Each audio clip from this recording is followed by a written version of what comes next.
आज शायद रूहुल्लाह साहब की तकरीर से आपको एक सवाल का तो जवाब मिल ही गया, क्योंकि अक्सर बेशतर मुझसे सवाल ये किया जाता है कि श्रीनगर में आगा रूहुल्लाह मेहदी साहब को मैंडेट क्यों, और उसका जवाब रूहुल्लाह साहब की तकरीर में है।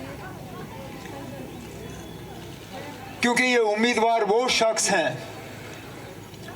जो मौक़िफ़ से हटते नहीं, उनको इस बात की परवाह नहीं है कि उनके किसी चीज़ का कहने से किसी को नाराज़गी होगी, किसी को बुरा लगेगा, कोई खुश होगा या नाराज़ होगा। इनके जहन में एक ही बात है कि जो सही है वो सही है, जो मौक़िफ़ है उससे हटना नहीं है।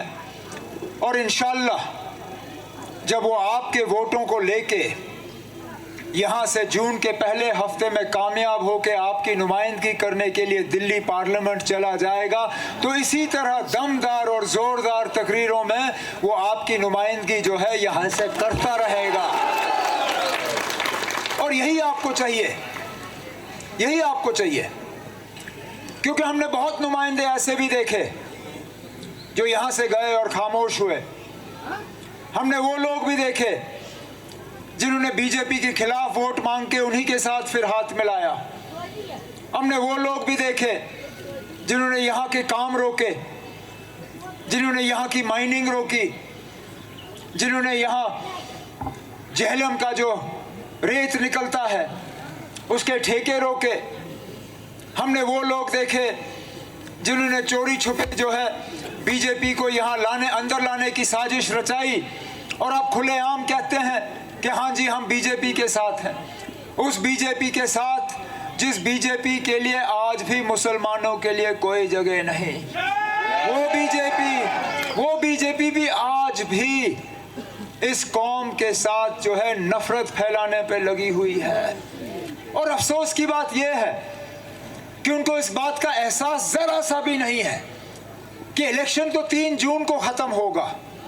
3 जून को इलेक्शन ख़त्म होने के बाद जो 4.5 साल और 5 साल इस मुल्क को चलना होगा, कैसे चलोगे इस तरह नफरत फैला के? कहीं मंगलसूत्र की बात, कहीं ज़मीन की बात, लेकिन मकसद ये कि किसी ना किसी तरह तनाव पैदा हो, दुश्मनी पैदा हो, नफरत फैल जाए। कहने के लिए तो ये लोग कहते हैं कि तरक्की हुई जम्मू कश्मीर में, कहने के लिए तो ये लोग कहते हैं कि 370 हटने पे यहाँ लोगों ने बहुत तरक्की देखी। अरे नाब, क्यों हमारे जख्मों में आप नमक छिड़क रहे हो? ये वो बदकिस्मत इलाका है जिसने पिछले ही दिनों एक हादसे में नन्हे मुन्ने स्कूल जाते हुए बच्चों को हमसे जुदा होते हुए देखा। कुछ उनमें से आज भी नहीं मिले जिनको उनके माँ बाप जो हैं सही तरीके से दफन कर पाए। और क्यों? क्योंकि वो पुल उनके लिए बना नहीं, वो पुल उनके लिए बना नहीं जो पुल हमारे दौर में सैंक्शन हुआ था। अरे आप कौन सी बड़ी बात करोगे?